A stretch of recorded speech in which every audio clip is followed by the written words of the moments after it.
Otca i Syna i Ducha Svätého. Prosíme ťa, Pane a Bože náš, pomôž nám načine žiť v tej láske, ktorou Tvoj Syn Ježiš Kristus ľudstvo miloval a na kríži sa za to obetoval. On je Boh a s Tebou žije a kráľuje v jednote s Duchom Svätým po všetky veky vekov.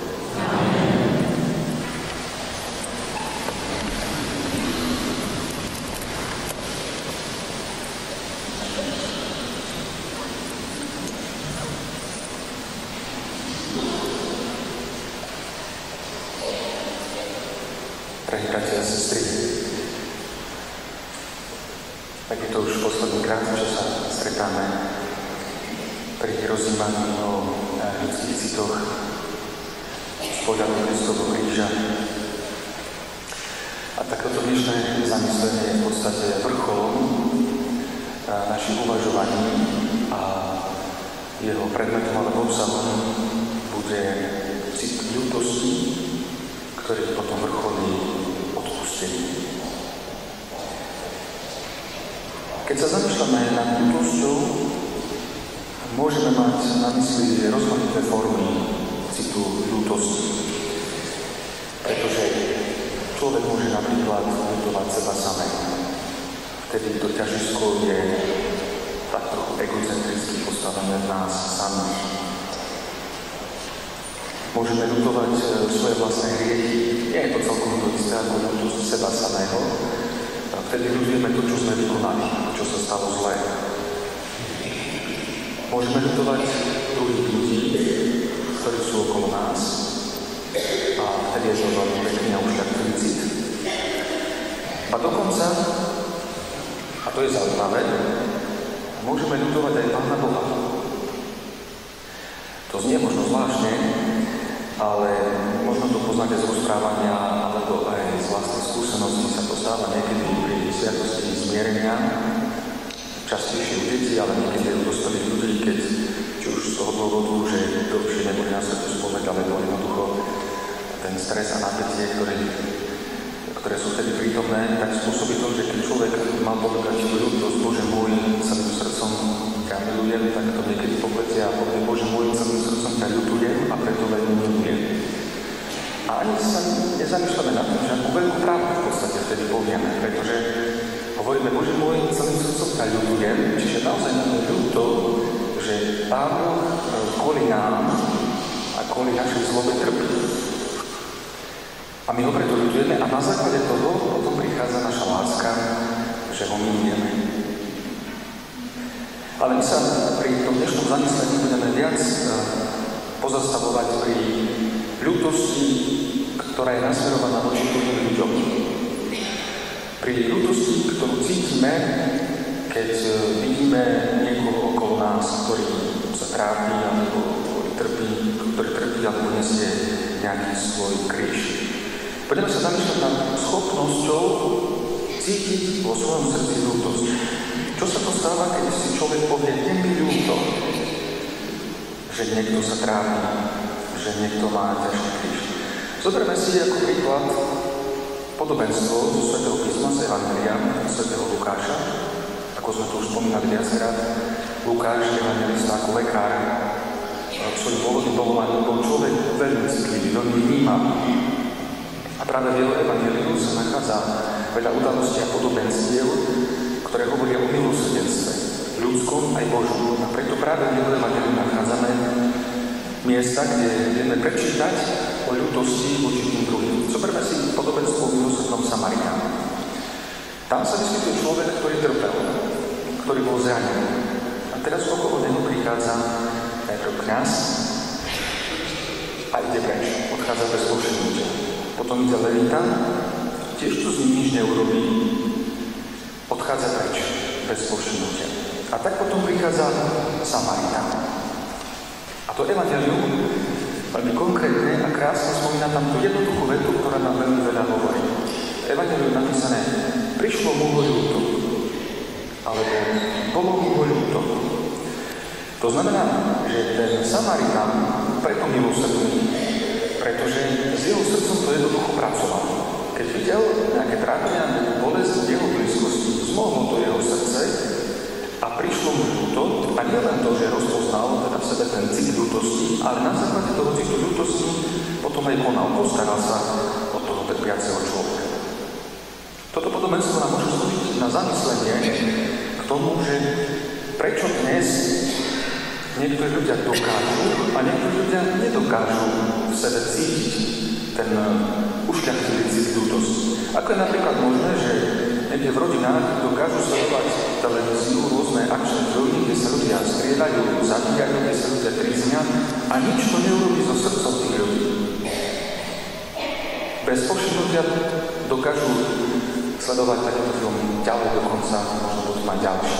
Ako je to možné, že s ľudským srdcom niekedy utrpenie, na ktoré sa pozeráme, nehýbe a prechádzame okolo neho tak, ako prešiel ten kňaz a levita, nie sme ako milosrdný Samaritan. Psychológia má na to jednu odpoveď.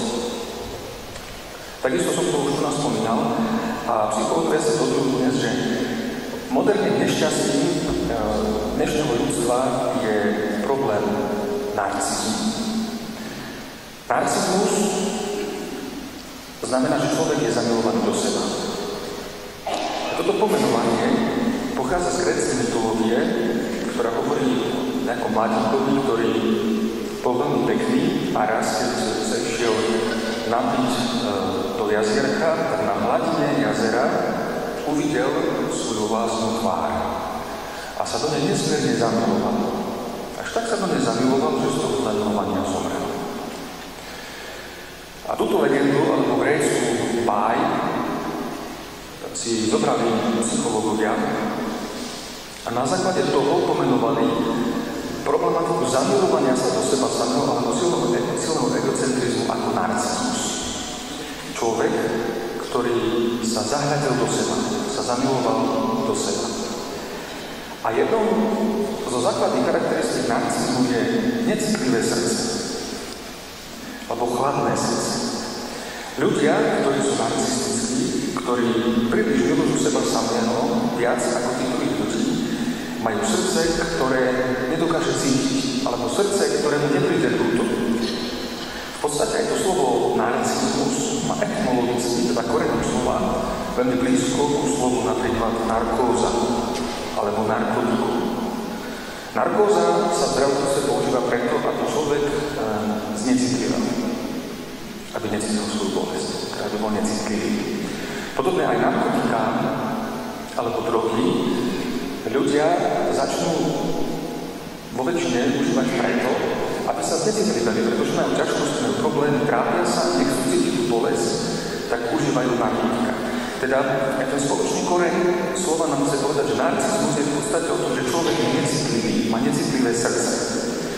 A to srdce necitlivé nie je kvôli vlastnej bolesti. Práve naopak, ľudia, ktorí sú do seba zavedení veľmi vnímavo, sú citliví na svoju vlastnú bolesť, ale narcistickí ľudia sú necitliví na bolesť tých, ktorí sa nachádzajú v ich blízkosti, v ich prostredí. Hovoríme, že narcistický človek alebo egoistický človek má teflonové srdce.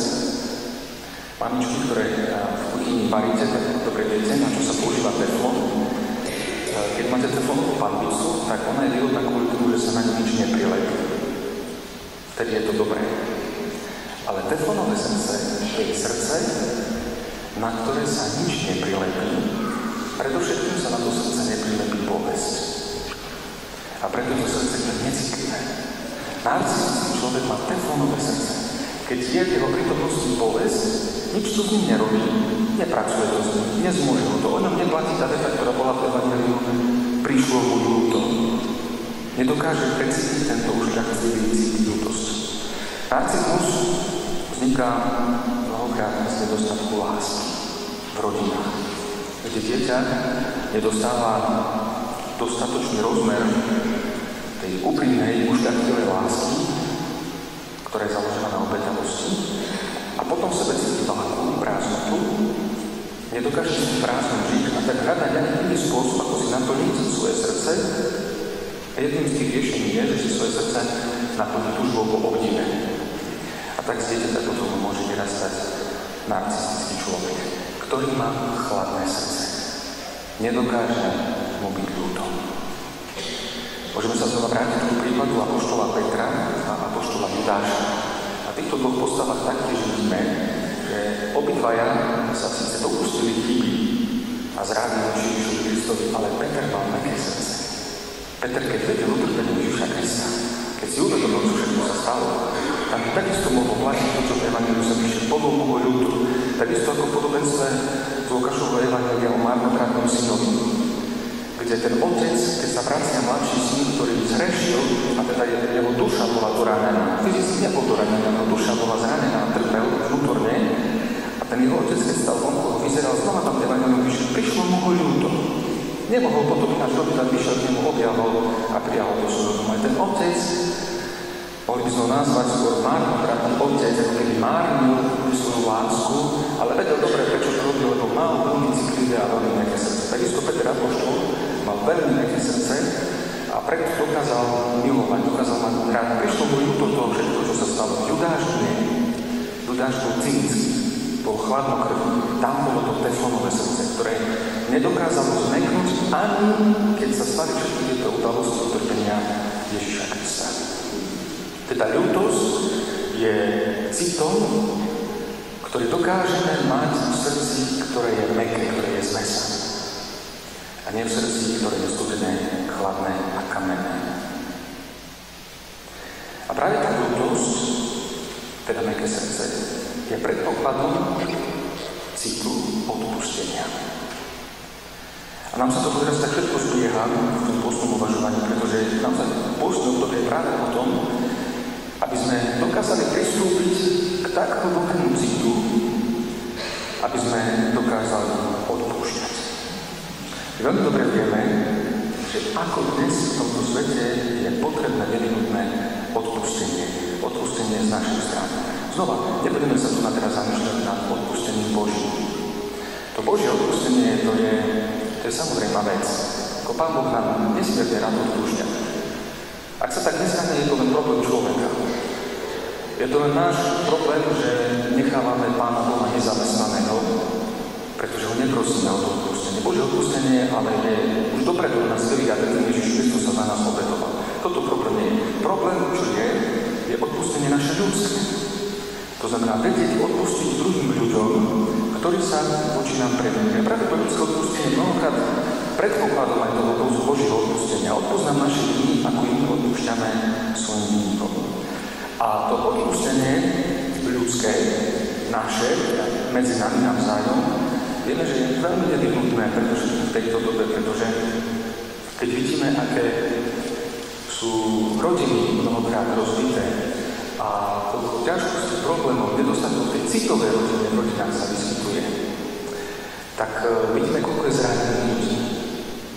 A mnohí zranení ľudia čakajú na ľudské odpustenie. Ernest Hemingway v jednej zo svojich kníh opisuje takú udalosť.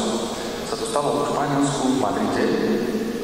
V jednej rodine sa otec veľmi škaredo pohádal so svojím synom. A došlo to až tak ďaleko, že ten syn po tej hádke sa tu zbalil a utekol z domu. A keď to všetko prehrmelo, tak otcovi to potom prišlo strašne ľúto. Ale nevedel, kde jeho syn sa nachádza. Bolo to v dobe, keď ešte nemali mobilné telefóny, nevedeli sa skontaktovať. Tak otec potom urobil takú vec. Chcel sa stretnúť so svojím synom a chcel sa z ním zmieriť, odpustiť mu. Tak napísal inzerát do madridských novín asi v takomto znení. Milý Carlos, tak sa volal jeho syn. Je mi strašne ľúto, čo sa stalo medzi nami doma. Ti zo srdca odpúšťam a prosím ťa, príď na druhý deň na hlavné námestie pred novinový stánok. A potom, keď tie noviny vyšli na druhý deň a otec, keď tam prišiel pred novinový stánok, uvidel tam hromadu chlapcov. Každý z nich sa volal Carlos a každý bol pohádaný so svojím otcom. A každý čakal na odpustenie. To je krásna epizóda z diela tohto spisovateľa, ktorá hovorí o tom, že ako sú ľudia zranení a ako potrebujú ľudské odpustenie. Aby sme si dokázali my ľudia medzi sebou navzájom odpúšťať a potom, ako sa modlíme voči naši, aby nám aj náš Pán Boh odpustil naše viny. Rozmýšľal som nad tým, lebo nie je to ľahká vec, ako odpustiť. To by sme boli idealisti, keď sme si mysleli, že to len tak ľahko z rukáva vysypeme. Človek na to potrebuje nejaké motívy. Prečo by som tak mal robiť? Skúšal som hľadať a našiel som 3 rôzne motívy, ktoré nám na také tej ľudskej aj duchovnej rovine môžu pomáhať k tomu, aby sme si navzájom odpustili. Ten prvý motív je optimizmus, alebo nazvime ho kresťanský optimizmus.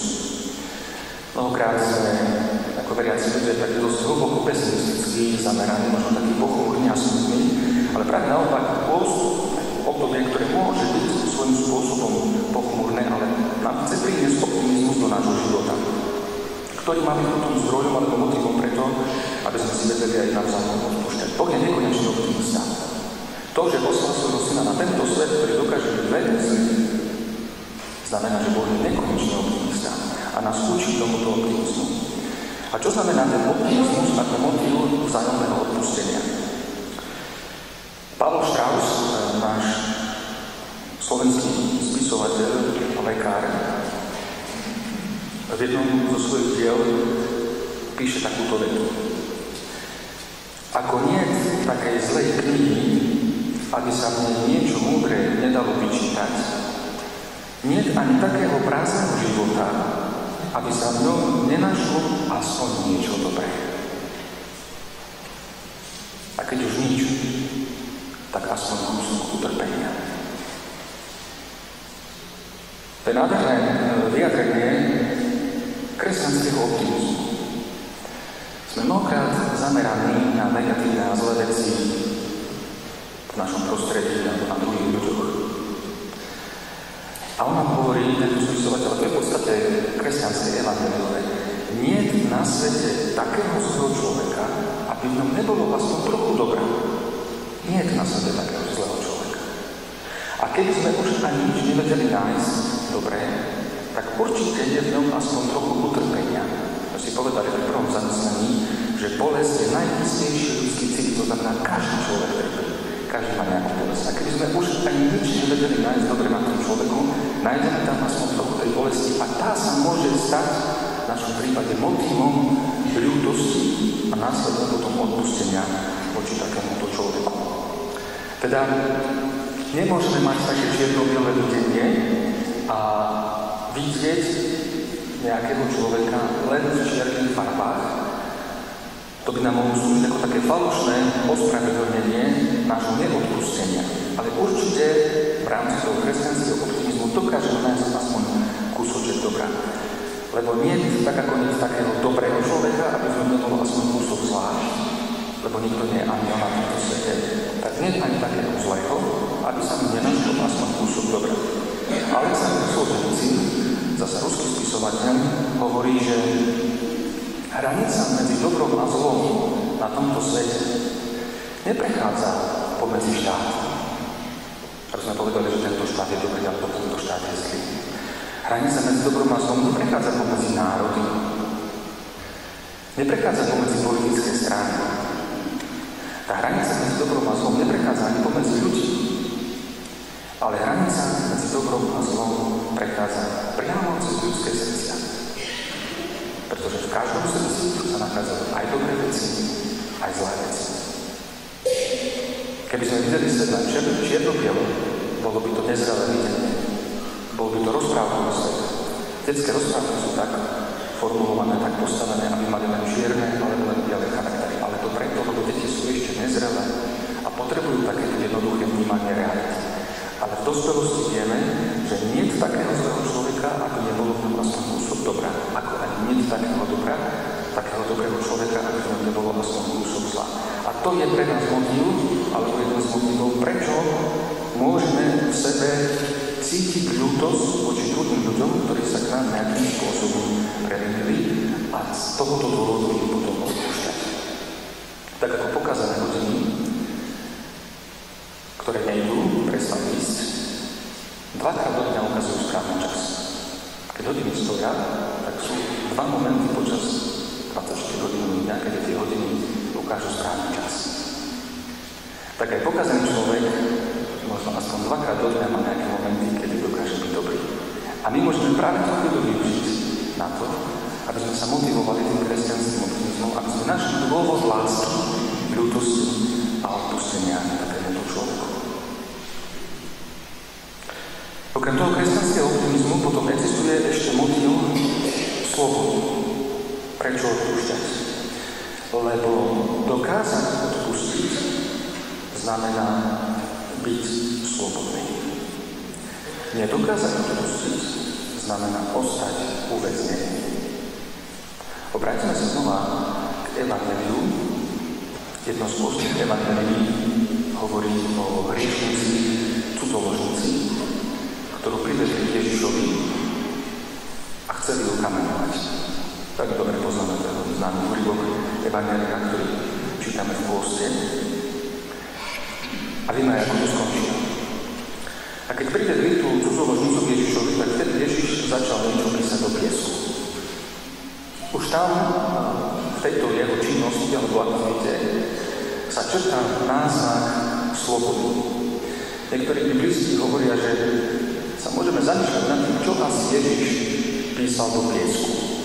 A nevieme to, lebo Evangelium nám o tom nehovorí, ale môžeme si myslieť, čokoľvek, čo by sme chceli. Môžeme v tom ostať slobodní. Možno, že Ježiš písal do piesku hriechy cudzoložnice, možno, že písal do piesku hriechy farizejov, alebo možno písal do piesku slova odpustenia, alebo možno, že len tak mázal rukou piesok, nevieme.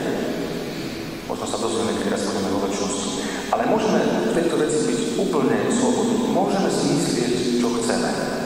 A už tu sa črtá náznak tej slobody, lebo tak, ako si môžeme myslieť, čo chceme, čo Ježiš písal do piesku, tak aj v našom živote naozaj môžeme konať, ako chceme, čo chceme. Sme slobodní. Boh nám daroval pri stvorení sveta tento dar slobody. Môžeme robiť, čo chceme. Môžeme čas robiť, ako chceme. Môžeme pracovať, môžeme oddychovať, môžeme čítať knihu, môžeme pozerať televíziu, čokoľvek. Sme slobodní ľudia. Môžeme robiť, čo chceme. Aj v tomto evangeliu v podstate vystupujú slobodní ľudia. Je to cudzoložnica, ktorá tiež bola slobodná. Ale tento dar slobody využila na to, aby hrešila. To bolo jej, že si môže robiť, čo chce. A farizeji, ktorí ju priviedli pred Ježiša, tiež využili svoj dar slobody na to, aby ho ukazovali na hriech. Aby ukazovali, to je tá, ktorá hreší a túto treba kameňovať. V podstate životný priestor tých ľudí, alebo tá sloboda tých ľudí sa úplne zvrkla na veľmi obmedzený, redukovaný maličký svet. To smutné, že keď človek má slobodu, dar, veľký dar od Boha, robiť, čo chcem, že ten dar sa zvrkne na tak maličký priestor, že budem len hrešiť, alebo že budem len ukazovať na to, že nie to hreší. To je ako keď nejaká partia mladých ľudí chcú ísť oslavovať nejakú udalosť, napríklad narodeniny, tak sa zoberú na niekoľko dní do prírody, na nejakú chatu. Do prekrásnej prírody, kde môžu obdivovať stvorenie Božie, a oni prídu tam na tú chatu a celý ten čas, 3 dní alebo 5 dní, oni sa zadú na tú chatu a budú v tej chate sedieť a budú hrať karty a budú piť a budú spať. A keď skončí ten čas, tak potom pôjdu domov. Čiže ten nádherný priestor, do ktorého sa oni dostali, ten priestor Božieho stvorenia prírody, zrazu využili tým spôsobom, že stvrkli, zredukovali ho na obyčajnú nejakú minimálnu aktivitu, možno aj hriešnú aktivitu v tej jednej chate. A tak vyzerá človek, ktorý má dar slobody, ale zneužil ho len na to, že aby hrešil, alebo aby poukazoval na tento hriech. A Ježiš, ako Boží syn, unikátnym spôsobom rozbil túto klietku z tiesneného životného priestoru, alebo neslobodu. A to 2 krátkými vetami. Kto je bez hriechu, nech do nej hodí kameň. A choď a viac nehreš. Tam ukázal, aká veľká dokáže byť sloboda človeka, keď nehreší a keď dokáže odpustiť. Vtedy využívame ten priestor, veľký dar slobody, ktorý nám Ježiš dal. Sa hovorí napríklad o zvieratkách, ktoré chovajú v zoologickej záhrade, že keď ich po nejakom dlhom čase, po niekoľkých rokoch pustia na slobodu vonku do prírody, že to zvieratko, keby si nevedelo zvyknúť na to, že už je slobodné, tak nejaký čas po tom vypustení sa dokáže pohybovať len na obmedzenom priestore v prírode, hoci už môže ísť, kde chce. Tak nejako aj človek vyzerá, ktorý nedokáže odpustiť a príliš sa sústredí len na hriech alebo na poukazovanie na hriech, vyzerá ako to zvieratko, ktoré je pustené do prírody, ale nevyužije ten priestor slobody, ktorý nám Ježiš dal svojim vykúpením, smrťou na kríži a vzkriesením. Ale ostávame na tom obmedzenom priestore. Cítiť sa slobodný a užiť si tento dar, ktorý nám Boh dal, znamená dokázať odpustiť. Nesústrediť sa len na zlo a len na hriech. A nakoniec tým najsilnejším dôvodom alebo motivom odpustenia je láska. Nie sme idealisti. Samozrejme, že povedať to len tak jednoducho, že mám rád, milujem a preto odpúšťam. Ja viem, že v živote to takto jednoducho nechodí. Ale konec koncov je to vždy tá opravdivá, skutočná, obetavá láska, ktorou keď človek miluje, tak dokáže odpúšťať. Možno si tak povieme, ale prečo by som mal takto milovať a takto odpúšťať, keď o to nikto nestojí? Alebo prečo by som mal odpúšťať z lásky, keď to odo mňa nikto nežiada? Lebo naozaj sa stávajú v živote takéto situácie, že ostávame v tom sami. A tá druhá strana nepýta, nežiada, dokonca o to vôbec nestojí. Otázka pravdivá na správnom mieste, ale má veľmi jednoduchú odpoveď. A povedzme si, a keď Ježiš trpel na kríži, kto z tých ľudí, ktorí tam stáli okolo neho, vtedy stál o jeho odpustenie? A kto z tých ľudí, možno okrem Márie a Jána, ktorí tam boli, kto z tých ľudí, ktorí tam stáli okolo neho, žiadal o jeho odpustenie? Napriek tomu Ježiš hovorí, Otče, odpustím, lebo nevedia, čo robia. To je odpustenie z lásky. Teda odpustenie môže existovať aj bez prosby, aj bez požiadania, bez žiadosti. Si niekedy zamieňame slovo odpustenie a zmierenie. Sú podobné termíny, ale nie je to isté. Pretože zmieriť sa, na to potrebujeme dvoch. Aj sviatosť zmierenia sa preto nazýva sviatosťou zmierenia, pretože tam sú dvaja. Tam je človek, ktorý prosí odpustenia a Boh, ktorý prostredníctvom kňaza svojho služobníka odpúšťa. Ale odpustenie to nie je celkom to isté ako zmierenie. Človek môže odpustiť a to ešte nemusí automaticky byť zmierenie. To je predpokladom zmierenia. Teda my naozaj môžeme odpúšťať bez toho, aby nás o tom niekto prosil, aby nás o tom niekto žiadal, alebo aby o tom niekto stál. Aj napriek tomu môže v ľudskom srdci dochádzať ku odpusteniu. A že láska je tým najkrajším motivom odpustenia, je aj v tom, že odpustenie je predovšetkým záležitosťou srdca. Je to cit. Zamýšľame sa nad ľudskými citmi z pohľadu kríža a odpustenie je predovšetkým záležitosťou srdca, teda cítenia. Nie tak rozum. Niekedy zvykneme povedať, a nehovoríme celkom správne, keď povieme odpúšťam, ale nezabúdam. Často to má miesto v našom slovníku. Ale teraz pochopíme, že tieto dve veci môžu byť podstatne odlišné. Pretože odpúšťam je srdce. Nezabúdam je rozum. Otázka zabudnutia alebo nezabudnutia je otázka ľudskej mysle. Ale otázka odpustenia je záležitosťou srdca. To je ľudský cit, ktorý má veľmi veľa spoločného s úprimnou, opravdivou a obetavou láskou. Naozaj, láska je tá, bez toho, že sme boli nejako naivní a idealistickí, láska je tá, ktorá dokáže byť najkrajším motivom, opravdivá láska, obetavá láska, najkrajším motivom skutočného odpustenia smerom k druhým ľuďom. príklad z výchovy, takisto vy mamičky to budete veľmi dobre poznať. Keď máte na rukách malé dieťa, ktoré ešte nedokáže veľmi rozmýšľať.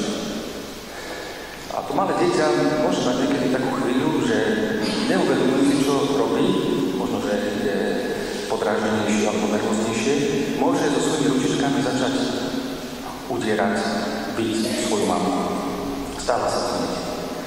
A čo v takej chvíli môže mama najlepšie robiť? No, keby sme to dieťa v tej chvíli potrestali za to, že tak robí, tak ono nerozmýšľa, neuvažuje, ono si to neuvedomí, že robí zle. Ale jedným z najistejších postupov alebo postojov, ktoré vtedy mama môže urobiť, je, že to dieťa si ešte viac k sebe pritisne a to dieťa s tými ručkami už je bezmocné, už nemôže nejako ublížiť.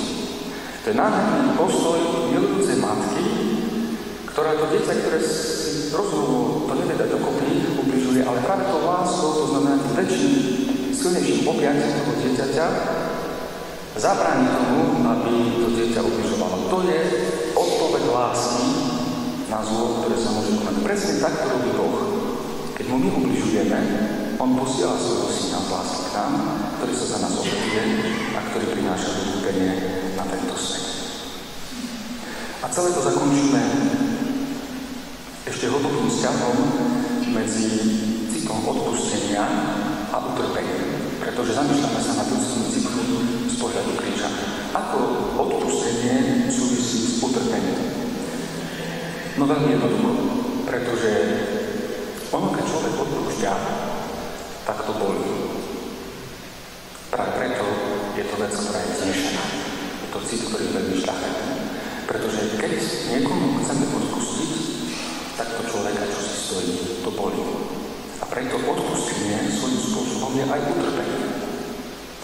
A ďalej, ak človek trpí, tak každé utrpenie zmäkčuje naše srdce.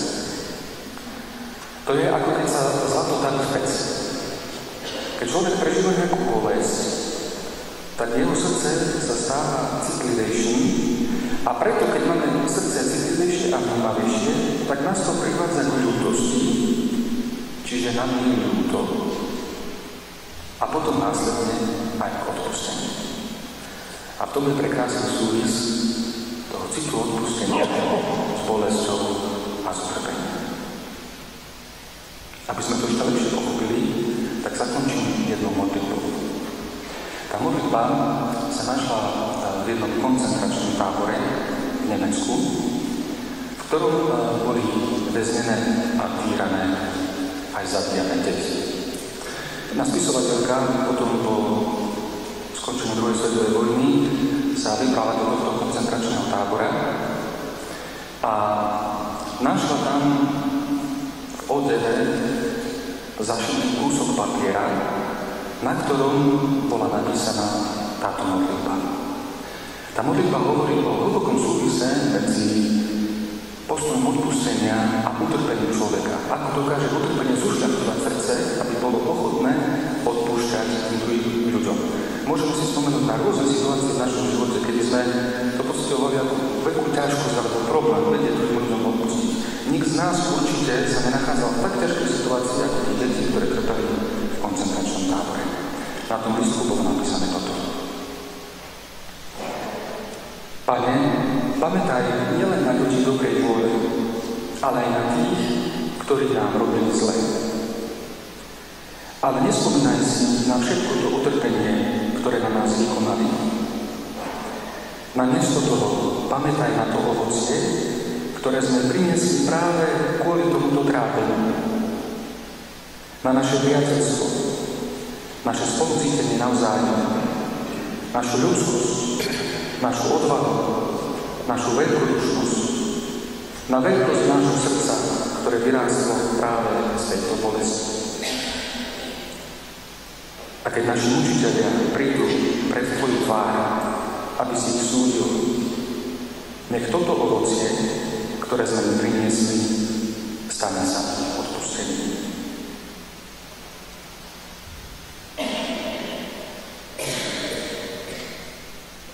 V týchto hlbokých slovách ukončíme naše uvažovanie. Ja vám všetkým ďakujem za to, že ste boli takí pozorní, že ste tu prichádzali. A nech Pán Boh vás všetkých požehnáva, aby sme dokázali mať stále menšie a citlivejšie srdce, aby sme vedeli milovať a odpúšťať. Ďakujem pekne.